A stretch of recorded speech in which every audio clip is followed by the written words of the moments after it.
बिस्मिल्लाहिर्रहमानिर्रहीम। इमाम हुसैन अली सलाम की 4 साल की शहजादी सैयदा सकीना के साथ जो जुल्म हुआ, ऐसा जुल्म किसी उम्मत के लोगों ने अपनी नबी की नवासियों के साथ नहीं किया होगा। इमाम हुसैन अली सलाम ने फरमाया, मुझे वो घर अच्छा नहीं लगता जहां पर उम्मी रुबाब और सकीना ना हो। करबला से लेकर शाम तक कौन सा ऐसा जुल्म था जो मुसलमानों ने सैयदा सकीना के साथ ना किया हो। जब मैदान करबला में सब शहीद हो गए, इमाम हुसैन अली सलाम बिल्कुल तन्हा रह गए। इमाम हुसैन झुलझना पर सवार हुए और झुलझना की लगाम खींचते हैं।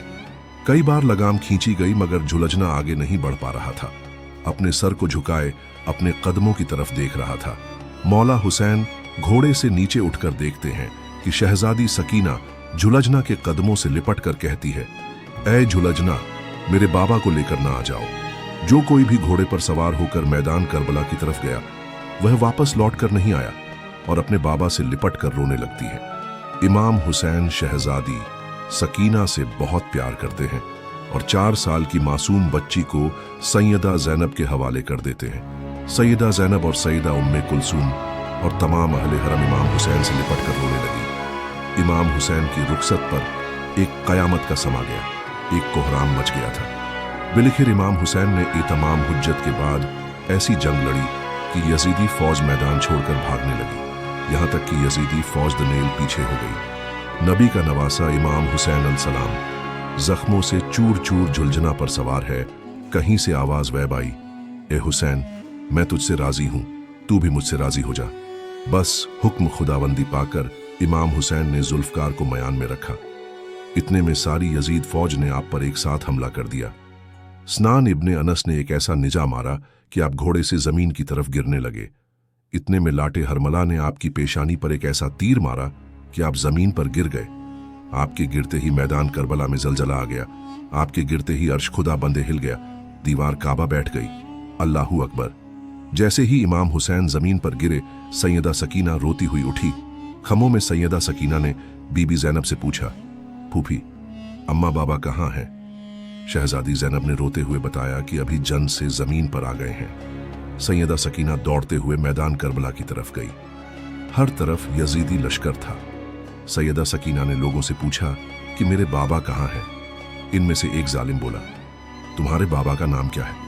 जैसे ही सैयदा सकीना ने फरमाया हुसैन, तो इस जालिम ने एक तीर को निकाला और इमाम हुसैन को तीर मारते हुए बताया कि देखो, यह तुम्हारा बाबा है।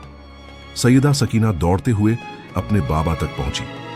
आप अपने बाबा के सूखे गले पर खंजर चलते हुए देख रही थी। 4 साल की बच्ची अपने बाप को करीब से ज़िबा होते हुए देख रही थी। शिमर सैयदा सकीना को देखकर खंजर से और भी ज़रबे लगाने लगा।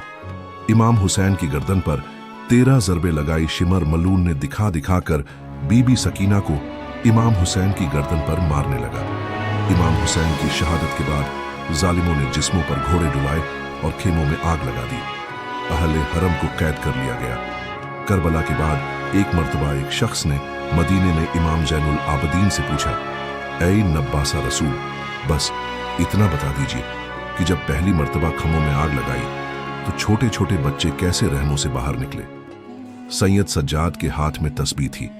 आप रोते हुए फरमाने लगे, जैसे तस्बीह के टूटने से सारे दाने बिखर जाते हैं, ऐसे ही खेमों में आग लगने से अहले बैत रसूल के छोटे छोटे बच्चे बिखर गए। अल्लाहू अकबर। जैसे ही खमों में आग लगी, शहजादी सकीना जलते हुए दामन के साथ बाहर आई। शीम लाठी ने आपके कानों से बालियां छीन ली। इसने इतनी बेरहमी से आपके कानों से गोशवारे छीने कि आपके कानों से खून बहने लगा। हत्ता के आखिरी दम शहादत तक भी बीबी सकीना के हाथ कानों पर ही रहते थे। अहले बैत रसूल को कैद कर लिया। जब भी सैयद सकीना 4 साल की बच्ची अपने बाप के कटे हुए सर को नेज़े पर देखती तो रोने लगती। जैसे ही बाबा की याद में रोती तो शिमला लान थी, जहन्नुमी तमाचे मारने लगता। 4 साल की मासूम बच्ची के चेहरे पर इतने तमाचे मारे गए कि आपके चेहरे से खून बहने लगा। मासूम बीबी सकीना के रोने पर भी पाबंदी थी। काफिला चलते चलते अचानक से रुक जाता है। जिस नेजे पर इमाम हुसैन अली सलाम का सर था, वह नेजा भी वहीं रुक जाता है, वहीं पर नस हो जाता है। शिमर मुस्ताक इमाम जैनुल आबदीन से कहने लगता है, तुम्हारे बाबा आगे क्यों नहीं बढ़ते? सैयद सज्जाद ने सैयदा सकीना से फरमाया कि फूफी अम्मा बाबा का सर्त गया है। देखा कि बीबी सकीना कहीं पर भी नहीं है। बीबी सकीना को ढूंढना शुरू कर दिया। सैयदा ज़ैनब ने देखा कि एक नकाबपोश खातून है जो बीबी सकीना को अपनी गोद में लिए हुए हैं और बीबी सकीना से बहुत प्यार कर रही हैं। सैयदा ज़ैनब ने फरमाया कि ए बीबी, आप कौन है जब से हमें कैद कर लिया गया है? हमसे ऐसा रवैया किसी ने नहीं किया। बीवी ने चेहरे से नकाब को हटाया, फरमाया कि ज़ैनब, मैं हूं तेरी माँ फातिमा। ज़ैनब भी अपनी माँ से लिपट कर रोने लगी। सैयदा ज़ैनब बीबी सकीना को लेकर वापस आ गई। वापस आते ही शिमर बीबी सकीना को तमाचे मारने लगा। कहने लगा कि तुम्हारी वजह से पूरा काफिला रुका हुआ था। बीबी सकीना तमाचे लगने की वजह से चाचा अब्बास को याद करके रोने लगती है। वो शैतानुमा इंसान शिमर लाठी बीबी सकीना को ऊंट की पुश्त पर रस्सी से बांध देता है। बलजीन के ऊंट की पुश्त पर बीबी सकीना को रस्सी से बांध दिया गया और तमाचे मारते हुए कहने लगा कि अब काफिला नहीं रुकेगा और मुझे जल्दी से जल्दी यजीद के दरबार पहुंचना है और वहां पर इनाम लेना है, क्योंकि हुसैन के सड़कों मैंने ही कलम किया था। मुझे सबसे ज्यादा माल दौलत मिलेगी। जैसे ही काफिला शाम पहुंचा, यजीद के दरबार में यजीद कहने लगा अपने सिपाहियों से कि पीछे कौन है। लोगों ने कहा कि यह अली की बेटियां हैं, रसूल की नवासियां हैं। फिर पूछा कि यह छोटी बच्ची कौन है इनमें। इन लोगों ने कहा कि यह सकीना है, हुसैन की बेटी सैयदा। सकीना दरबार यजीद में इस तरह से खड़ी थी कि जब आपका एक पैर ऊपर उठा तो दूसरा नीचे उठा। यजीद यह देखकर कहने लगा, सकीना, तुम इस तरह से क्यों खड़ी हो सैयदा? सकीना ने कहा कि तुम्हारे सिपाहियों ने हमारी रस्सियों को इतना शदीद बांधा है कि हम एक साथ दोनों पैर जमीन के नीचे नहीं रख सकते। यजीद कहने लगा कि रस्सियों को खोल दो। बीबी सकीना से कहने लगा कि हमने सुना है कि तुम्हारे बाबा तुमसे बहुत मोहब्बत करते थे, बाबा से मिलना चाहोगी। बस इतना कहना था कि यजीद लाठी ने इस टच पर से कपड़ा हटा दिया। जिस टाल में कटा हुआ सर हुसैन रखा हुआ था। सर हुसैन को देखते ही नन्ही बीवी सकीना बिलक बिलक कर रोते हुए आगे बढ़ने लगी।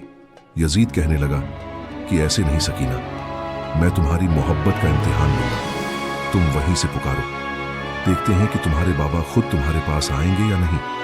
बीबी सकीना ने रोते हुए पुकारा, बाबा मेरी मोहब्बत का इम्तिहान है, मेरे पास आ जाए। बस बीबी सकीना का इतना ही कहना था कि सर हुसैन उठा और बीबी सकीना की गोद में आ गया। सैयदा सकीना इमाम हुसैन के रुखसार पर रुखसार रखकर रोने लगी। यजीद ने अपने सिपाहियों को हुक्म दिया कि सबको जिंदान में कैद कर दो। तमाम अले हरम को जिंदान में कैद कर दिया गया। सकीना ने ख्वाब में अपने बाबा को देखा। मौला हुसैन आपको लेने आए हैं। सैयदा सकीना ने बाबा से कहा कि बाबा आप कहां चले गए थे? आपके जाने के बाद शिमल ने मेरे गोशवारे छीन लिए और मेरे मुंह पर इतने तमाचे मारे, बाबा आप मुझे छोड़कर ना जाना। मौला हुसैन ने खाटू को फैलाकर फरमाया, आ जाओ मेरी सकीना। जैसे ही बीबी सकीना ने ख्वाब से आंख खोली तो सैयदा सकीना ने अहले हरम से सैयदा ज़ैनब से और सबसे कहा कि मुझे बाबा लेने आए हैं। ये सुनते ही सब रोने लगे। जिंदान में रोने की आवाजें बुलंद हो गईं। जब सैयदा बीबी सकीना से लिपट कर रोने लगे, यजीद सो रहा था। जिंदान से जब आवाज आई तो उठकर कहने लगा, अपने सिपाहियों से कहा कि यह आवाज कैसी है। सिपाही कहने लगे कि लगता है हुसैन को याद करके रो रहे हैं। यजीद सिपाहियों से कहने लगा कि ऐसा करो, इन्हें हुसैन का सर दे दो ताकि वह आवाज ना करे और मैं सुकून से सो जाऊं। यजीद के हुक्म से सिपाहियों ने सर हुसैन को अहले हरम को दे दिया। इमाम हुसैन का सर मिलते ही सब रोने लगे। हालत बीमारी में बेहोश सैयदा सकीना को चुदाया गया। बाबा का सर सैयदा सकीना जब नुकत ने पहलू में पाया तो सर हुसैन को अपनी गोद में लेकर बीबी सकीना 4 साल की मासूमा इतनी रोई और रोते रोते अपने बाबा की याद में दुनिया से चली गई। इन्लाह व इन्ही राज अल्लाह। और इसके रसूल और अहले बैत रसूल, यह जानते हो कि किस गुर्बत के आलम में जिंदा में आपने हालत बीमारी में कब्र सकीना बनाई, या अल्लाह इमाम हुसैन की यतीमा सैयदा सकीना के मसायब को सुनकर जिसकी आंख में आंसू का एक कतरा भी आ जाए, इन आंसू को रुमाल जहरा में जगह अता फरमा, आमीन।